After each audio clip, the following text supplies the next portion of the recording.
Okay, hi everybody, I'm back. Victor LaValle will be joining soon. We will be discussing The Changeling, a dark fantasy set in New York City. Okay, we're back. I see people joining. Hi, Walt Hart. Hey, Drew Meyer. Hey, Daily Diva. Oh, hey, Krishna. Okay, so let's see if I can add Victor.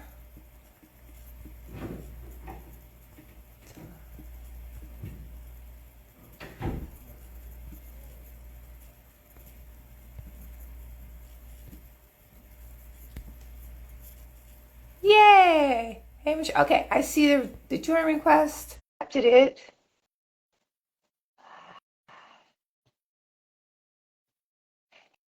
Hey, Silver. Yay! Oh, I'm so Hello, sorry. hello.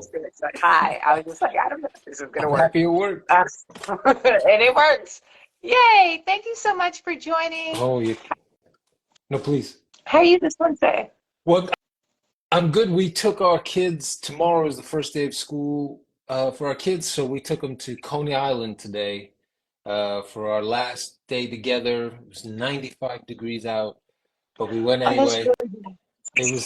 I mean, for us it was hot, and we were out on those rides baking, but we knew the kids would feel like it was a good end of the summer if That, if we did that. that's a terrific end of the summer.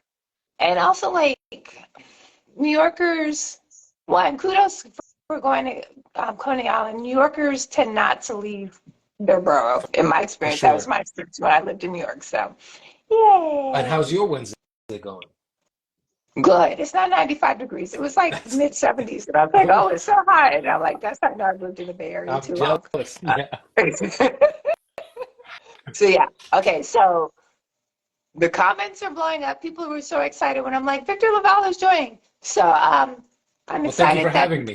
no, thank you. Thank you for saying yes. The Daily Diva says I'm a little starry eyed. People are excited. Um, you have an amazing and impressive bibliography, but I would love for us to focus on the changeling. Let's do that. Um, if that's Of okay. course. So, yeah. So the changeling. So let's start with like taking a step back and Okay. like your thoughts. Yeah, all the way like It's a lot to talk about yeah, in yeah. that There's book. so much to talk about. And most people have read it. So the first 10 minutes, I promise, will be spoiler free for people Okay. who want introduction to the book. And after that, y'all should get the book and read it. Um, did you see Daily Divas? There I you open did, my and I eggs with yourself. appreciate it. Like, that's the That's inside why I joke. laughed. That's I why was I had like, to laugh. okay. So like just to let everybody know. Tell me about how you frame Black horror. Well, I guess so. I'm a horror lover since childhood, and even up until maybe I moved out of my house, my family's house. Me, my sister, my mother would watch horror together. It was like a family thing, good or bad.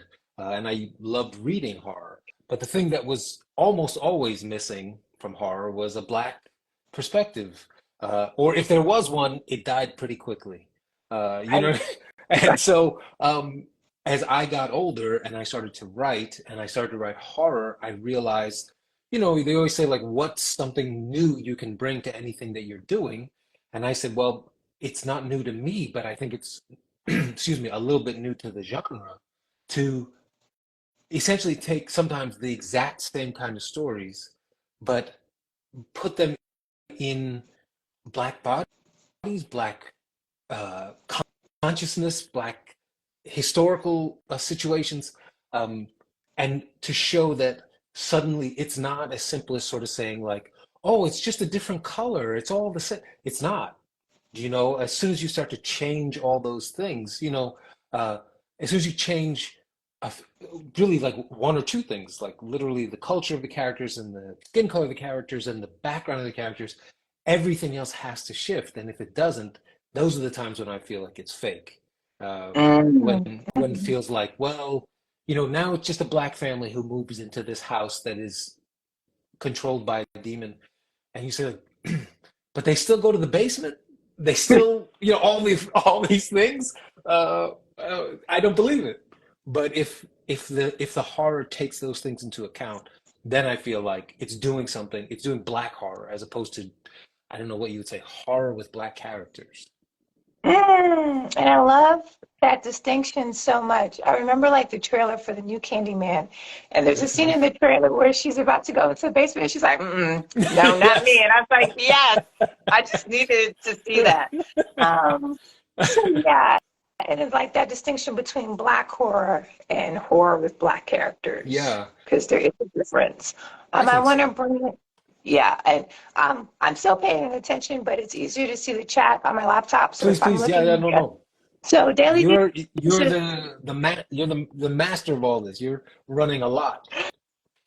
uh, we're co-creating an exciting Okay, space to I talk about the appreciate Changeling. that. Yes, I yes, appreciate let's that. do that. Um, Sometimes I feel like the Black experience is a horror story.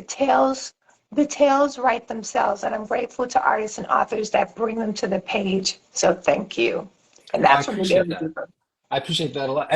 And of course, I would say it's a horror story, but the others, and along with that, it's also sometimes, can you imagine the triumphs? Like, I think you couldn't imagine all the triumphs that go into, say, American history, Black American history, and then if you say Pan-African around the world, it is amazing that, like, so I always take it as like it's a horror story, but it is also like almost mythic level triumph again and again to just exist, to continue to exist, if not thrive, to gain freedom, to gain, these rights that would seem like to read, to marry, to own Mm. property, to own businesses. Uh, it's amazing to me what we can do. Like, so it's like I love that it's both, and so when people sometimes say, "Oh, the horror, I don't like it when it has a happy ending," I kind of go, well, but there's lots of happy endings out there too. It's just it might be hard to get there. Yeah, and maybe when I talk about the ending of the Changeling, but like I was like, we haven't gotten there yet. Not So 10 minutes yet. and there's a lot of comments. So Silver says, for me, Black horror has a social commentary, which other horror sometimes is not. Um, a lot of people are looking for the link for the Changeling, so I'll drop that in there. I just want people to know that I see that. And that's why, and then the Daily Diva says, that's why I love these stories. It's not just the violence or horror, it's the triumph. Yes. And that is some, like, from when we meet Apollo and his mantra, like, I am the god Apollo, Mhm. like, you're rooting, or as a reader, was rooting for Apollo. Um, the Changeling, like, even with them, there's like the meta language of like it being a fantasy for adults, and fantasy are Mhm. made for adults. Like some of these heavy, dark topics were probably not made for children. Yeah. So when you sat down as an author and like, I'm going to write this dark fantasy and it's going to be for adults, what was the process? Like, was that very clear for me from the start, or was that an evolution? You it actually began with a book. Can I? I'm gonna grab it off the shelf. Please. I have a copy of it here. It's actually a Maurice Sendak book called Outside Over There. Um, Yeah, if you it's know it's the book. this one, It's the book from it's the the book book. from the book. Um, and so this book, so Maurice Sendak is better known for like Where the Wild Things Are and In the Night Kitchen, Chicken Soup with Rice, all these like fun children's books. But this one, my wife had a very old copy that her mother used to read to her. Um, and so she held on to it, and she was like, this might be a book for us to read, like when our first son was born, to him. And then I started to read it, and as I say in the book, like it's horrifying as a children's book. Like the drawings are kind of, for lack of a better term, kind of ugly. Like it's beautifully drawn, but I mean, like they're not beautiful children or beautiful situations. Everything looks really off. And a baby gets kidnapped. The mother and father, the father is away. The mother's in like a depression. She can't pay attention to. Like it's a weird, sad story. And then the way she wins is like she turns the the the goblins to like mist. She basically Mm. kills them, you know. And so I was reading through this and I was like, you want us to read this? You want me to read this to our son? Like, this is a lot. But it got me thinking about all of the fairy tales I loved when I was a kid, and I did not like the ones that were just like everybody was nice and they all got away in the end. I like the ones Mm. um, where an old woman throws a boy in an oven and tries to cook him. I love that. Or like Peter and the Wolf, you know, uh, um, or Kirikou. I don't know if you know Kirikou, Yes. the movie. Like they go through some really rough things in all those stories, and it started to make me say, "Oh, the way to talk about this is to dive right into the weird stuff and the disturbing stuff, and don't sugarcoat it." And so it was really more like just reading all these books or watching these films as we were thinking about what we were going to show our son, and then later our other son. Um, that was the beginning of the book in a way, because it was reminding Mm. me, like when I'd grown up, if I thought about it, I was sort of like, those stories are all sweet and good and wholesome. And when I went back to them was when I was realized like, no, they're grim and weird and scary and also wholesome. Uh, Mm. and so that was became the energy that I was bringing into the book. So you actually started with a children's dark fantasy and then made that into an adult dark fantasy. Yeah, so like I mean, I well, started. not made, but No, but it's true. Like, so what I did think was, so we were reading these kids' books, and so I thought, like, I've seen a lot of those, but the thing that felt even more taboo in a way behind that was to talk honestly about what the parents might be feeling, right? Oh, And that, like, the oh. grim thing might be to say, oh, we're exhausted, we're fighting, we're distant, we love you, but we also are pretty tired of you, to our kids, you know. And then I realized like, oh, those are the things you're not supposed to say, right? Like, I still remember calling up my best friend, a writer named Matt Johnson. He and his wife had their kids were probably like 9 or 10 when ours was born. So I called him up one day and I was just like, yo, I know I can't throw this kid out the window, but I want to throw this kid out the window. And then he said, he was driving with his wife. They lived in Texas at the time. He said, I was driving with Mira, and I said, like, what if we just put this kid, like, we just leave her out on the road? Like, I'm so tired of her crying in this car. We could just leave her out on the roadside. And then he said, his wife, perfect reaction. She just said, let's give it 10 more minutes before we do that. And she fell asleep. But his and so then she was saved. But Mira, his wife, did not say, "How dare you?" She was just more like, "Let's just keep it going," you know. And I thought yeah. like that's the honest thing. That's the honest thing. I love that vulnerability in the parenting experience because I don't have children, but in reading the book, I was like, this must be horrifying for anybody. But yeah, I was just like, this must be Yeah, horrifying. This must be somebody's worst nightmare. yeah, So yeah, I accurate. just want to respond to Yes. yeah. So the book that Victor was talking about, which is a book that actually plays a major role within the Changeling, is Outside Over There. Outside over there, yeah. Okay, Shirley, Outside yeah. Over There. It is a children's book, which is referenced a lot in The Changeling. So hopefully that answers that question. But Hey, not in the Erica. show. I would, if I could throw out there, it's Oh, the book in the show is a different book oh, because we couldn't get the rights to the Sendak. The Sendak estate was they're going to do whatever they want to do with it. They didn't want to use ours. They didn't want maybe they wanted to do their own thing with it, you know, instead of us. And so we had to find a different book oh, that okay. still did the same thing, and in fact, in some ways, helped tell the story even more because in some ways, it it spoke even more directly to the things in the book. I mean, it's to the things in the story. Got it. But Um, I want to say hi to some folks who joined. Hey, Clarence, author of Nubia, co-author of Nubia the Awakening and Nubia the Reckoning. Hey, Clarence. So yeah, Krishna says the parenting themes are strong, particularly the natural birth and the Bradley method. So a lot of people were talking about like it looked like you did your research or Well, no, talking about we took a Bradley method class. That was the research. We took the it. class. The Daily Diva said, I'm not a parent, but I'm a middle school teacher and reading um, this couple's horror in the first third was accurate and chilling in its truth. I'm guessing postpartum, but I was wrong. Um, That so, that was definitely something like certainly in that first part, I definitely did want to lean into like, is it just that? Like, not just, but is it that rather than all the like, is it magical, something, someone evil doing something? Is it is it this different thing that's difficult?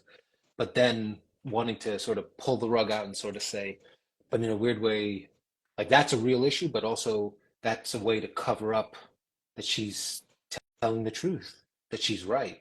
It's like a right, way to dismiss her in a way. right.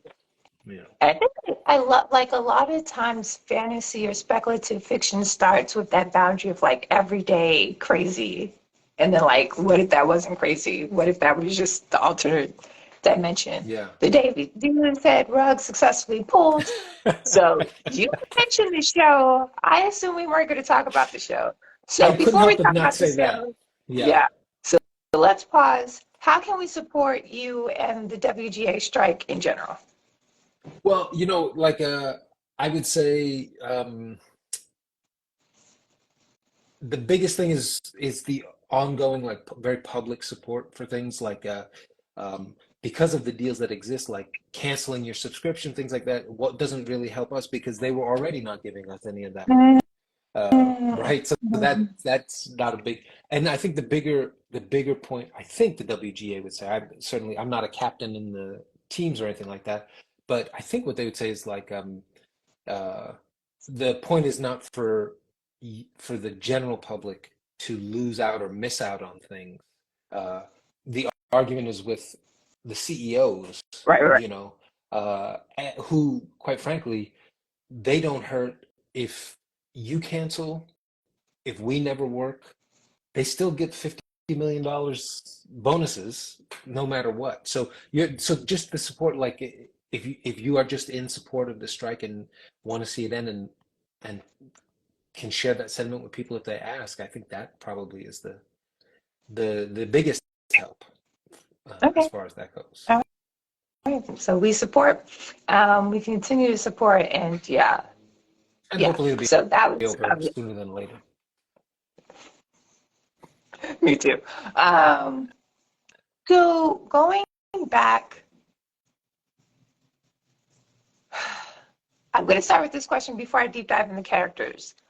I love Apollo and Emma, but when I closed the book, I was like, are Apollo and Emma good people? And and maybe that's the point. Like, it doesn't matter. So when you wrote them, were you like Apollo? Yeah. What's your take on that? Well, in the earliest passes of things, Apollo and Emma were much better people, by which I mean they were like the dream versions of, say, me and my wife, Mm, right?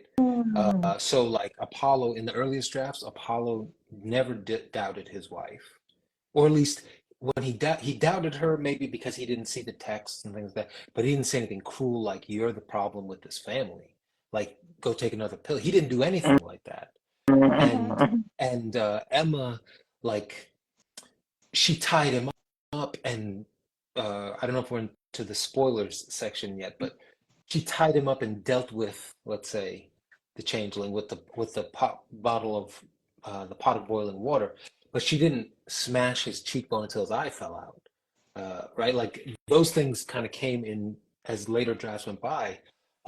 Apollo, uh, when he found the Harper Lee book, he immediately told Patrice, right? And he was like, "Hey, I got this thing," and in those early drafts, one of the reasons why it couldn't stay that way, Patrice was like, you need the money. You've got a family. That where does that happen? And nowhere. Nowhere does that happen. And more importantly, I thought like as I was going through the drafts, I said like I have to make room for people to dislike the choices that these characters make. Mm. They might hopefully they can understand the choices. So like when he doesn't tell Patrice, it's absolutely like he's cutting his friend's throat, right? But I hope that you'd say, but he's thinking about his wife and he's got a new kid and he wants that money so they can buy a place. And even if you don't agree with it, you might say, but I get it. I get it. Right. And Right. so I just kept feeling like all I had to do is I had to let them make ugly choices sometimes or say ugly things, kind of thing. Um, Make bad choices.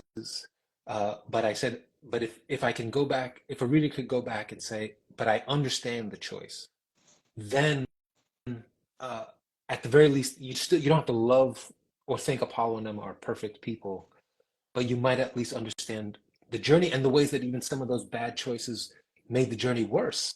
You know, Mhm. so like in my mind, like the draft when Apollo says you're the problem with the family, why don't you take another pill? That was the draft when she smashed his face in with a hammer. Because I was like, well, this is what you got for talking that way. You know, she's not feeling like you're an ally anymore. And she just basically has to incapacitate you. Mhm. Mhm. And Mhm. maybe she's also pretty mad because what you said was very ugly.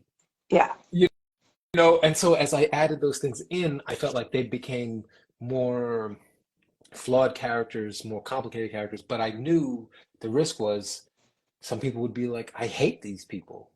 Or at least I judge these people and I felt like but I hope the choices made sense, as I say, even if you don't agree with the choice. I think for me as a reader, it was Yeah. humanizing, right? Because if somebody's like, I got this text with the pictures, like there's no text, there's no like what do you want me to do with this, right? Um, and Apollo operating from a place of little sleep and lots of fear, Yes. right? That's right. Um, so like he didn't respond optimally, but he wasn't also in an optimal situation. Um, so with speaking of like Apollo and his relationship with Patrice, oh no, that's what I wanted to talk about next. Apollo has this whole discussion, internal dialogue versus like Apollo is a new dad versus an Hmm. old dad. He is a dad who put in like the baby carrier and go to the park and like talk to all the. So tell me, where did that dialogue come from? Old dad versus new dad. Oh, well, again, like that was really like me feeling way too proud of myself. Um, as a new dad, like I still remember one of these times, but it was and in the moment it even like all of these things play a part in the book, right? But like our son was he has to be a couple weeks old probably, maybe I'm wrong, maybe a month or two old, and we leave our apartment. We were living on 180th Street in Washington Heights at the time, and we were like, it's probably our first walk out of the house with him. Mm. He's born May 21st, so this would have been I think it would have been June-ish, sometime in June. And so we're walking around, me, my wife, our son. I'm sure both of us looked like we had dug ourselves out of a grave. We looked so bad and so tired, but we didn't care. We just wanted the sun and all of that. And so we're walking with him, and no lie, like two, three, four different people, as I'm walking, holding him like this, they're just like, look at you. Oh, I'm so proud of you, Papa. Oh, look at you, like that kind of thing. And then, really, no joke, the next block, we switch. My wife wants to hold him, so she's holding him. And this lady just walks up and she just looks at my wife holding the baby and goes, he should be wearing a hat. That's it. That's it.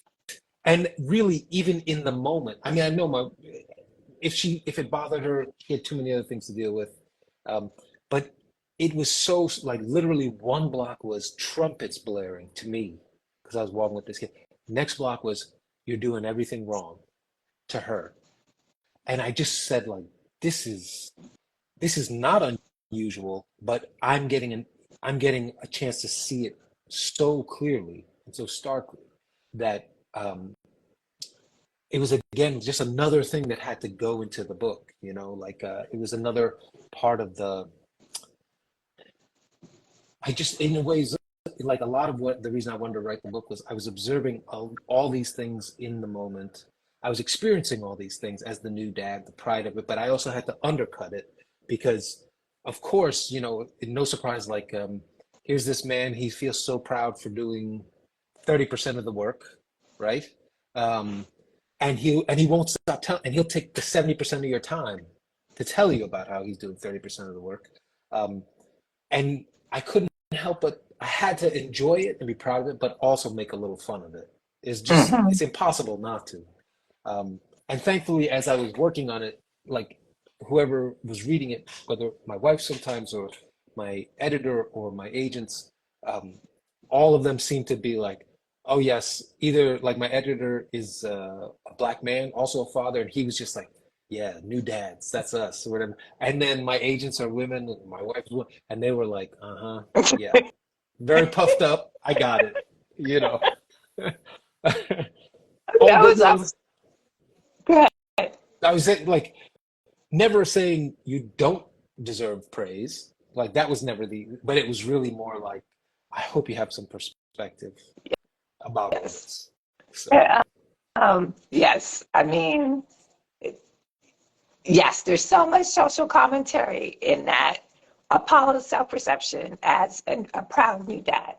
I also want to say hi to some people who joined. So, please, hey, yeah. Leslie, if you're still here. Um, so, this is another huge spoiler. So, if you haven't read the book, put it on silent for a second or know that this is going to happen in the book. Um, Apollo names his son Brian after his father, who Apollo, once he becomes a father, kind of holds in like this hero Hmm. perfect molds because his father wasn't there every day. And then the reality turns up that Apollo's dad is probably wasn't even like an old dad, like, No, he you was a know. bad dad. He was Yeah. just a bad dad. So walk through, because that was like almost like heartbreaking for me. Like I wanted like, I don't know, Apollo's dad to be caught up by some Brazilian witch and that's why he wasn't there. Like, I don't know. Yeah. Well, you know, I did want to get into again that idea of like who gets who gets turned into a myth, not the mom who stays and does the daily work. The dad who goes off who goes off who knows where, right? And that at least I would say certainly in my growing up, it was me. I have a younger sister, my mom, my grandmother, and I would say the thing that sort of really cured me of thinking, oh, if I had my dad in my life, it would have been perfect, was finally meeting my dad when I was like 12. And even at 12, I went like, I think I came out better. I think I'm on the better end of this deal.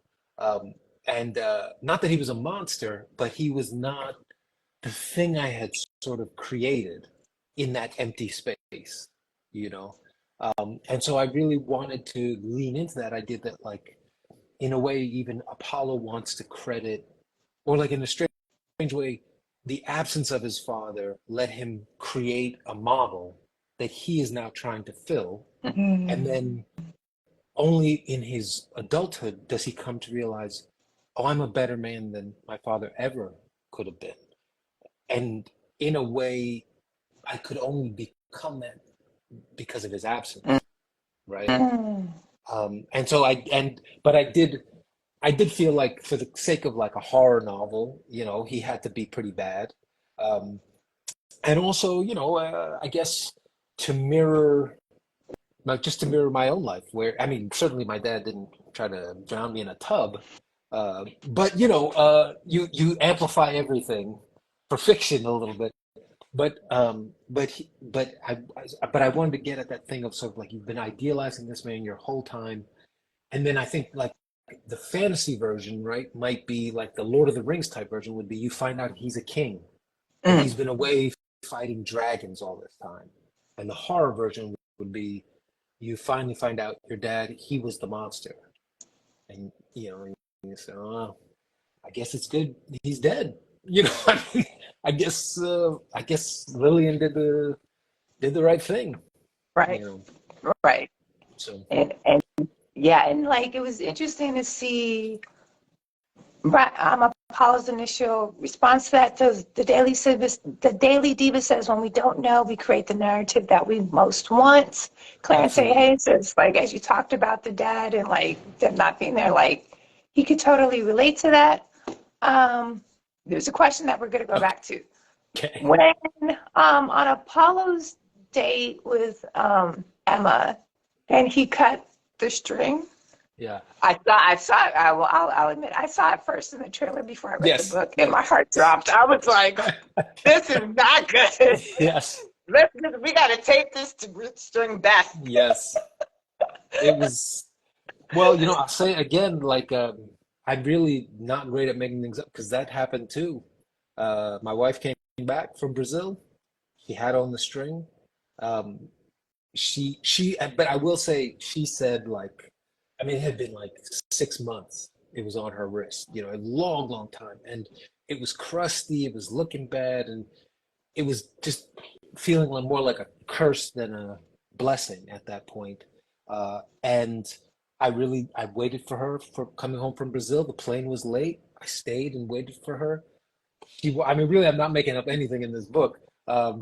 She came out, and as she's told me since, when she saw me there was when she said, okay, because it was really like maybe 6 hours late, 8 hours late, something like that. And we hadn't dated all that much before she left, a little bit, but not all that much. And so when she saw me there, she was like, okay, this is someone I got to think seriously about, because he stayed. And then we sat down at a Dunkin' Donuts, like at the airport or something. And she told me that. And I took out the plastic knife and I cut it. And she says, like, and this was the only thing, like, I couldn't, because we were in Apollo's head, it was something I couldn't get across on the page. When I cut it in real life, she said her first reaction was, that's a real asshole move. Like, this dude, I don't know if I like this dude. And and then her second reaction was, but it's a bold move. Mm. And then she had a moment, all this was within 5 seconds probably. She said she had a moment where she saw there were two choices. I could slap this dude, or I could lean into it and say, okay, it's a bold choice. He's making this promise to me, and I'm going to live in the promise. I'm going to hope for the promise. And she chose that second choice, right? But she absolutely thought of she had both in her head. Mm. And I didn't know how in the book, I couldn't figure out how to have her say that, right? Because I felt like there's like a single line where she was like, she had a choice to make and she made it. But that's not the same as like she wanted to slap him, or she wanted, like, I feel like that if there was any place I would revise, I would add like a paragraph Mhm, there where mhm, where mhm. you did know what she was thinking, just so that it felt like a little more like, okay, that was a wild thing to do, considering that she told you it's magic, and also you don't know her very well. But just like Emma, I'm gonna choose to credit you for that, as long as you don't go, as long as you fulfill the promises you make. If you say to me, all three wishes will come true, I'm gonna hold you to that. And so that was her thinking. That was the real version. And of course, the book version and the magical version, you have to find a way to make the bad stuff start to happen. So And I figured, like, no one else has ever cut off a red string from Brazil in a book. So probably this will be the first time people encounter that. Yeah. And I mean, and like when they go to dinner with Emma's friends, we do get some of that, like, Right. there's an asshole move, and it was a bold move. For her to go Yes. with bold move. Silver says, I'll never look at a string on people's wrists the same again. My And it's a advice, real don't cut it. it's a real thing in Brazil. So if you do go to Brazil and you get that string, yeah, immediately remember this and remember, do not cut it unless you want a whole huge adventure about to happen. Right. Um, there's one thing, the writing. So I immersive read the book, which means I read a copy while listening to the audiobook, Oh wow, um, okay. which you Yes, narrate, yes, I did. Yes. which is really cool. So it became the writing is so, the adjective that is coming to mind is clean, right? So help me with a better adjective, but it's not adjective heavy. There's dialogue, but it's not dialogue heavy, and Yeah. it's not like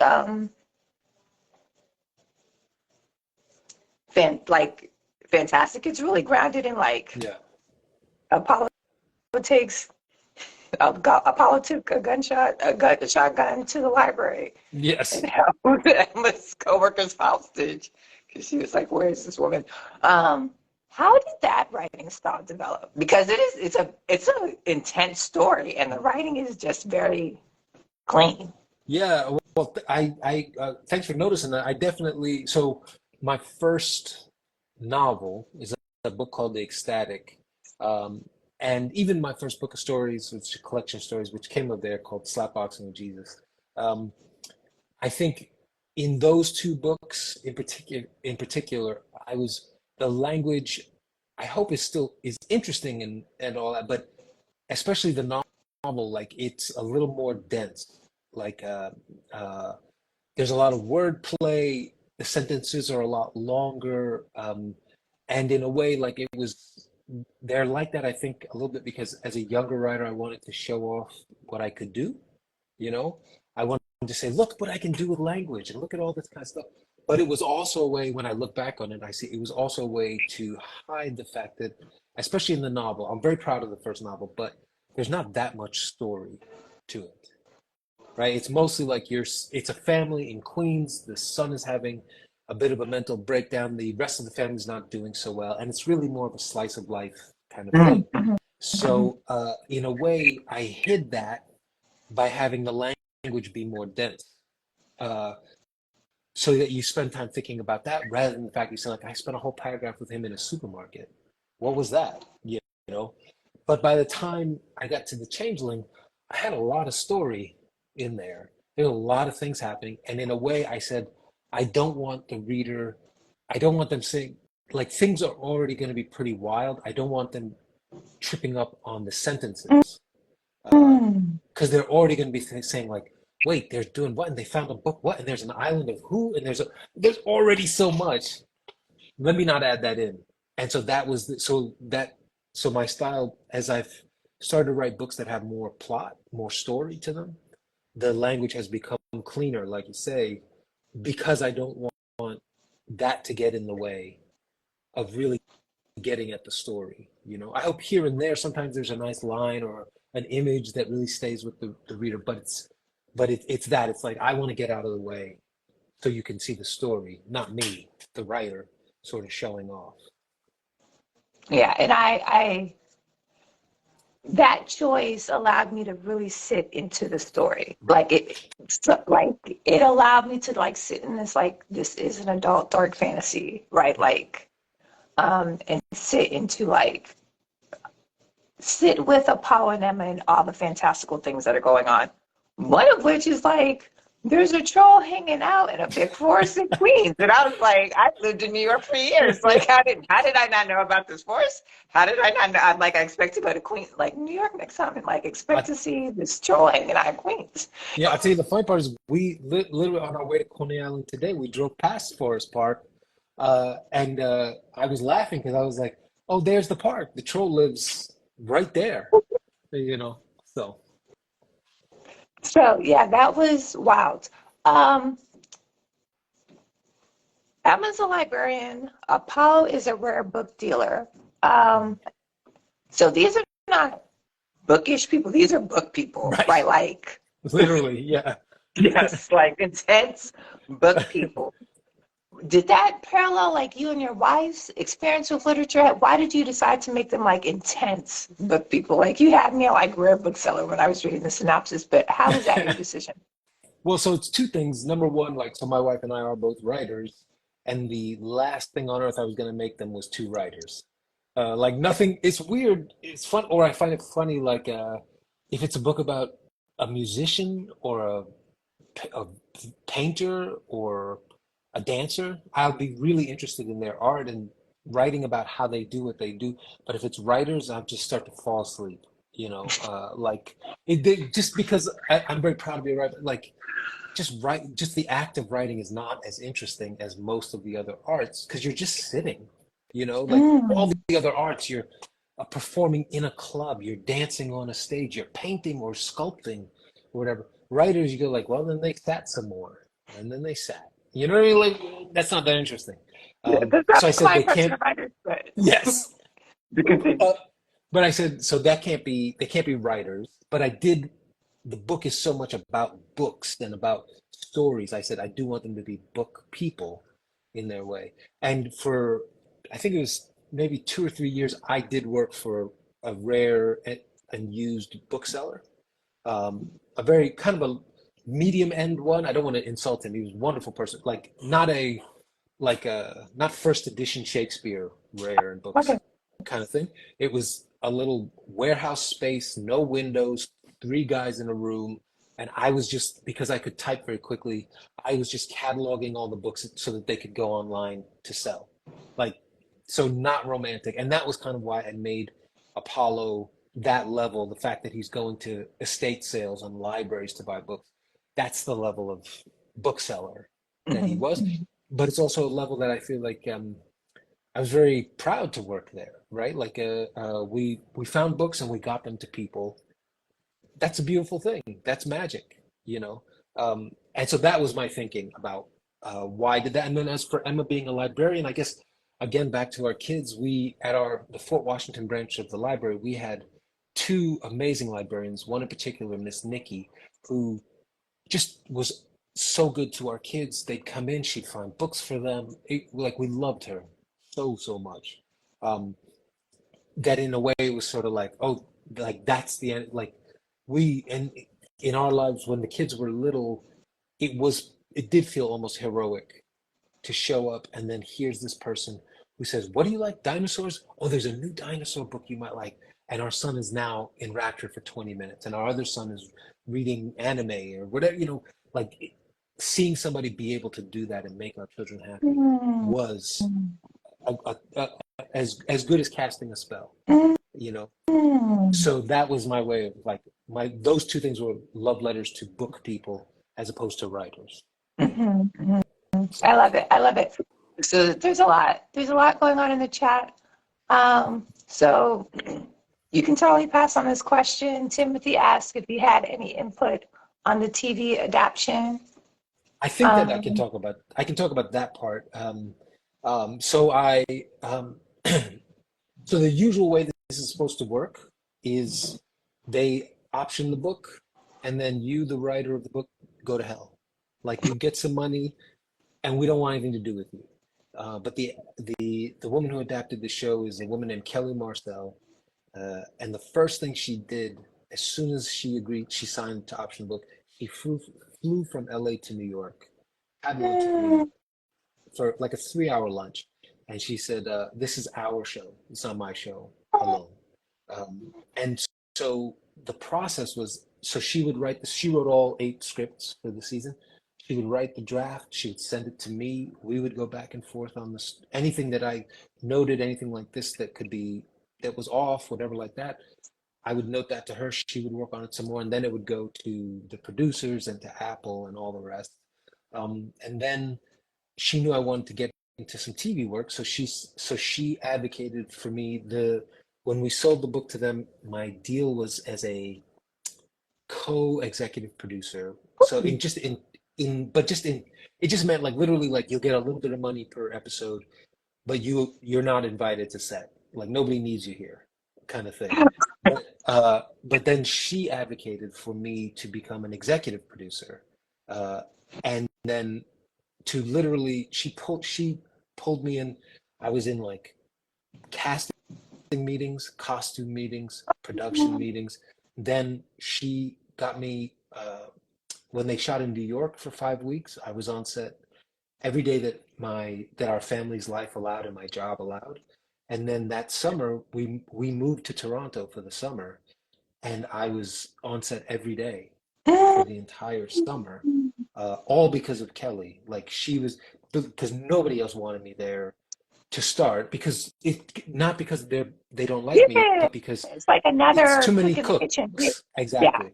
But when they saw that Kelly was saying like, no, he's a cook I trust, then they start to be like, well, we're thinking of this. And then I could say, here's my thinking, and let's take it to Kelly. Because Kelly is like, one of the lessons I got from her also is the best kind of leader is the one who is generous enough to let everybody have a say, as long as everyone knows. And in the end, I'm going to make the decision. I'll Yes. listen, but and so in that way, it was never like fighting over power or anything like that. She was in charge, but I had a vital role. And then you'll see when you watch the show, like I'm the narrator of the show. Oh, So you because of the audiobook, the audiobook was my um, audition to be the narrator of the show. So it's not in there a ton, but there's moments where you'll hear a narrator essentially talking to you, and it's me. And oh, so I love that it. was so fun. That was so fun. I, I'm excited. I was also really, you don't need to know this. I was also really excited about the Kindred adoption, and I Yes. am still talking about that in therapy. Okay, other questions. Krista asks, um, can you discuss the process of narrating the audiobook? Was it your choice or was it the publisher's choice? Oh, well, my mom was a secretary most of her life. She was a hardworking woman, and one of the lessons she taught me was if there's money on the table, you should take that money. Uh, and so when I wrote the book, and then they said we're gonna do an audio book, and then I said I'm pretty good at readings, and they knew that, and they said, do you think you might want to do it? And then I said I would like to do it. What do you pay? And then said what they paid, and they said, well, and they were happy with the idea of me doing it because they could pay me less than they pay the like the real professionals. But for me, I said like, but if it's any money involved with this book, I want that money, or at least I want a Mm, chance. right. And so I basically went in and I recorded an audition for probably an hour. Like I read the first couple chapters, and then they said good enough. And we got a wonderful director, and then she helped make it really much better. And we spent a week, 9 to 5, for 5 days. I went into the offices there and we just recorded. It was like full-time work for a week, gave me even more appreciation for what voice artists do Mm. on audiobooks. Um, but that was the process. It was my mom in my ear, like, well, who else are they going to give that money to? You take it. Did you have, because like reading an audiobook, it's a performance, right? It's almost like a very extended one person play. So how did you prepare for the performance act of it? Well, I appreciated the director made a was very helpful because I'm trying to think of what's the nice way to say this. She basically was like, maybe you should treat this more like it's an extended, you're reading to someone as opposed to you trying to perform all these Oh, things. Because I was terrible. Like if I tried to do voices, if I tried to whatever, like all of that, like even I listened back and I was like, I think I'm doing different voices. It's the same voice, you know? And so she said, don't do it like a voice actor does it, where they're really embodying different characters and stuff, but just make it feel like warm and intimate, like you're sat down next to somebody and you're just telling them this story in their ear. There'll be emotion to it and all this stuff, but but don't try to be an actor if you're not an actor. Mhm, And I was not an mhm, actor. And in a mhm, way, I think it was the best. And even like you'll see for the show, this is as much I guess as I can say about it, but like in the show too, it's really more like a narrator's talking to you as opposed to I'm another actor. Like the actors are mm. the actors, and the level of talent in there, I would never try to work on their level in that way. But in a way, it was kind of what Kelly wanted was the feeling of like sit back and listen to a tale, right? And in that way, my voice working that way was the best version of that. Mhm, mhm. I love it. Um, okay. What? Okay, so I'll ask this question before. Um, when we meet Emma, she almost seems to have voice control Hmm. over other humans. So she's in this spot where this big dude is kind of like fussing out about the key, and she was like, "Sir, you will calm down." Yes. And then in later parts of the books, it's like Emma's a witch. So is Emma a mythical being, or is she just has a really good sense of command of her body? Like I'm here for both stories. Um, Yes. I feel like the real answer is just yes. Uh, but it is like I'm always interested in those people who, as the saying goes, like who command a room, who walk into it. And it's not that they command the room because they're the biggest personality or anything like that, that there's just something about them that you say, I want to listen to them. I want to know what they say or do.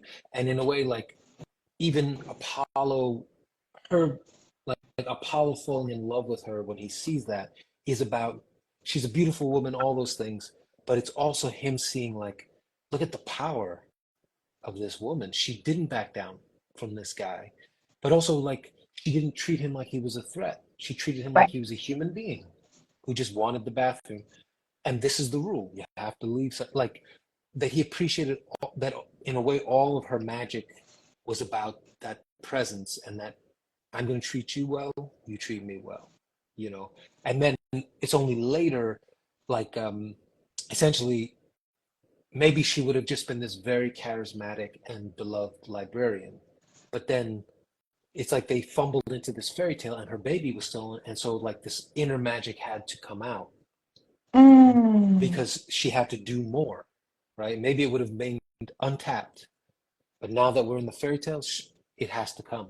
And right. because she's got to survive and she's got to save that baby.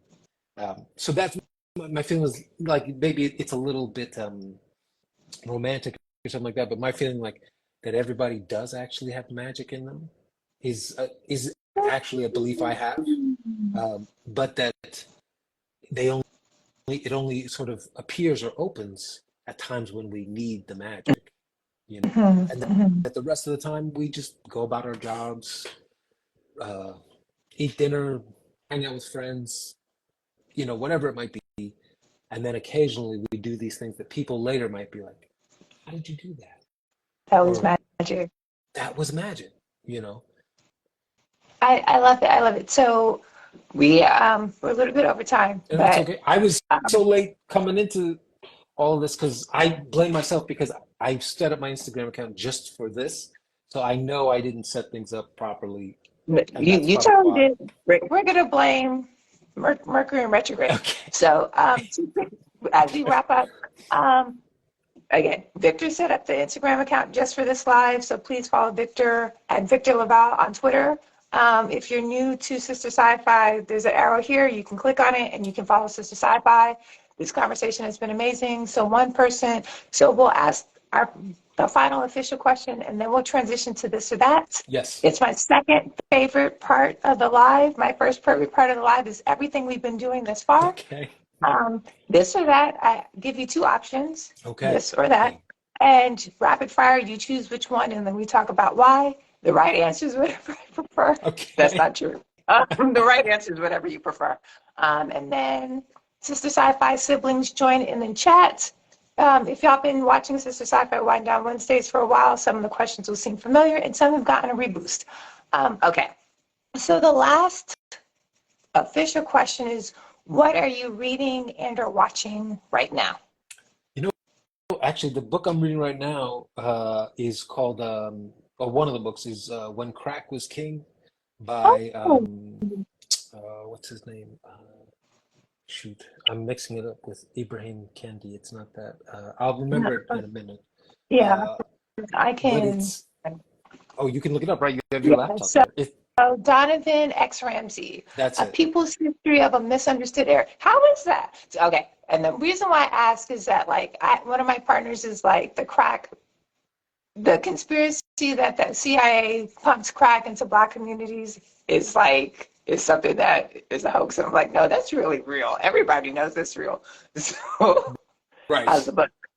Well, what I love about the book is it's really more of a like personal histories of people living through the era, in part because I do think like to my mind, I feel like whether it's that the CIA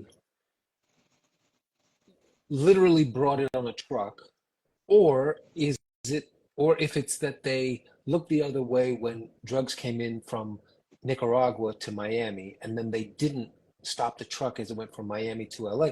That's the same thing. That's Right. still pumping it in, like to me.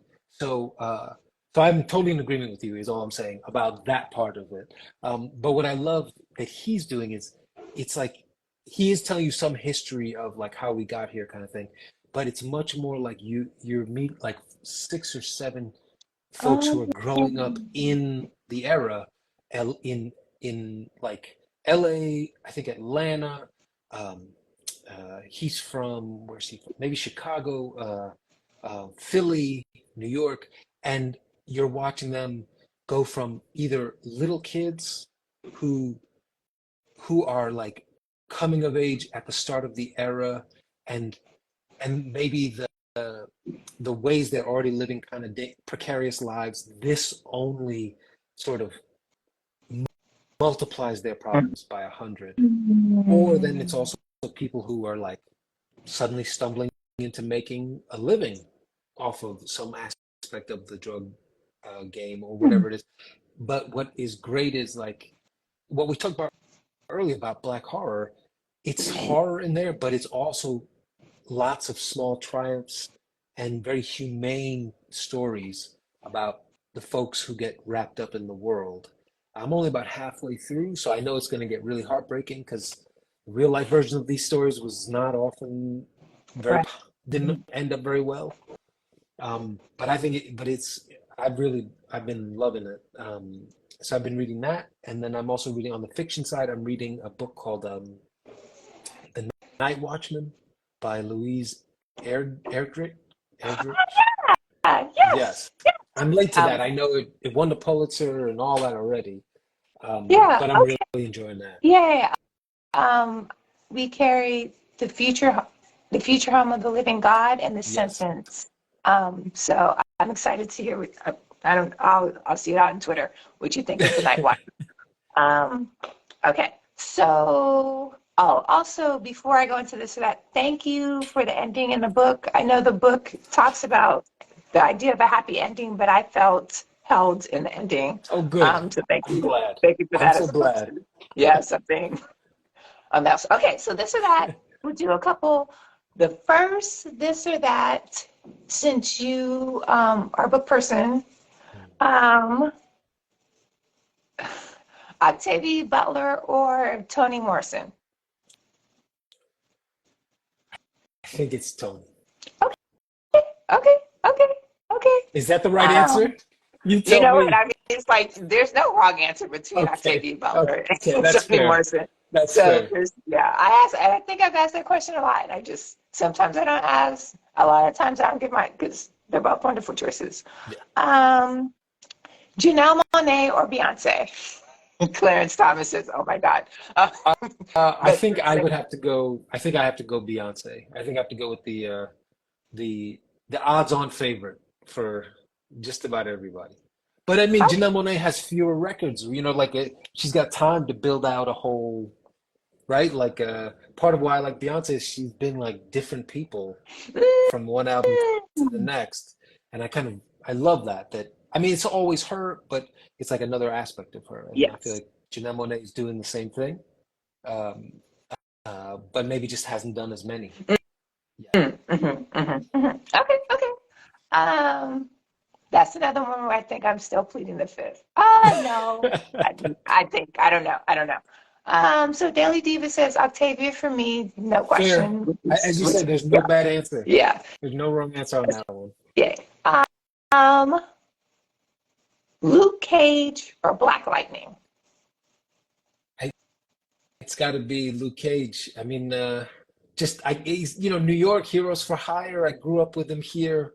That's like a sentimental favorite, Yeah, you I know. I Uh, figured I was like, oh yeah, Victor's in New York. It's gonna be yeah, Luke Cage. I feel like I there's been no like surprising answers yet from me.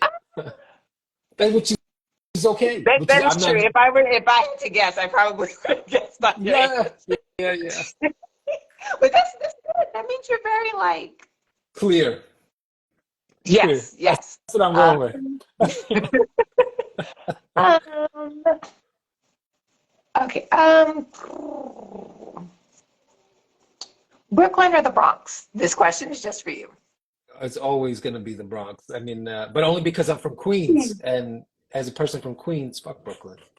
That's I can't like Brooklyn. I'm from Queens deep down. Okay. That's my home borough. I respect it very much, but No, I mean I spent a lot of time in the Bronx. I'm the child of Ghanaian immigrants. I think every Ghanaian you meet in New York lives in the Bronx. I was lives in like, the I don't know. Bronx. I don't know how this happened. But nobody ever went to the Bronx. So I was like, so that was a surprise. Yeah, yeah. Well, okay, there you go. Well, yeah, because I mean, Brooklyn is Brooklyn. It's top billing. Yes.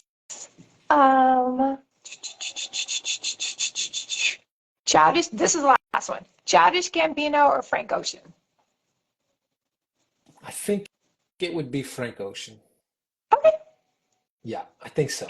I, I mean, yeah, I think. I mean, if you included Donald Glover, if you included Atlanta, I would have to pick Donald Glover. Oh, so yes, the full body of work. Oh, well, all right. For Atlanta, I have to give it to Childish Gambino then. Okay.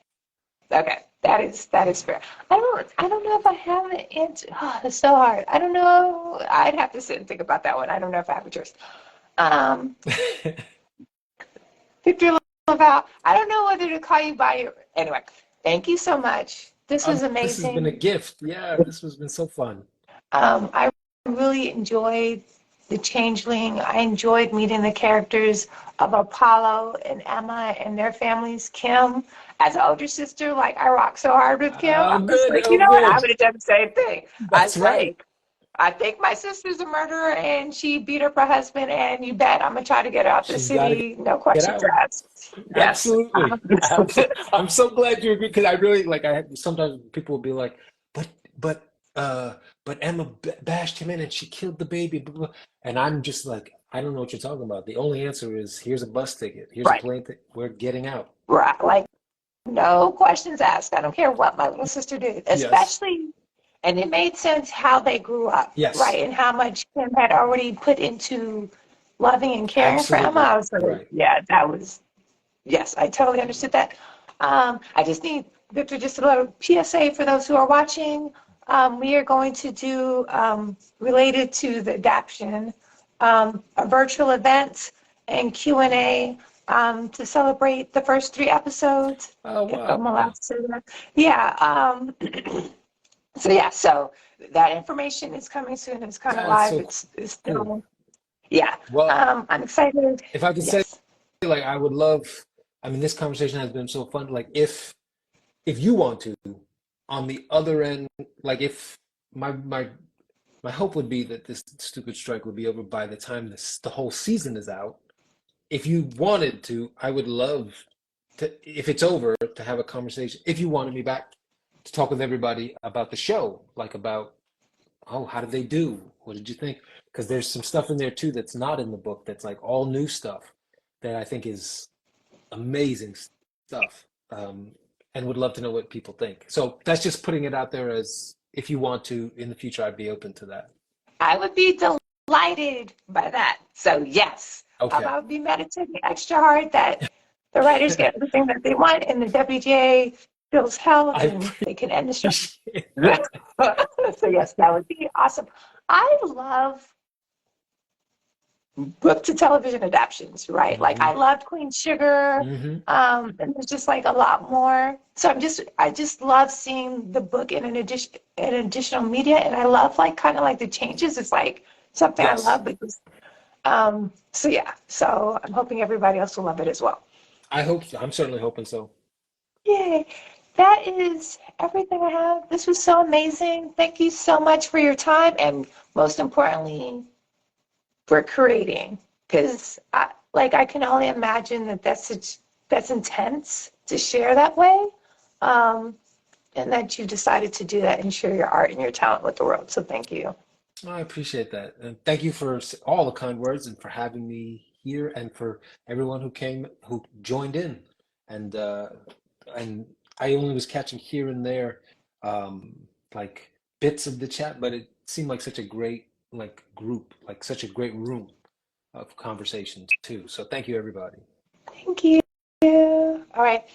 Good night. Till next Okay, good time. night. Till next time.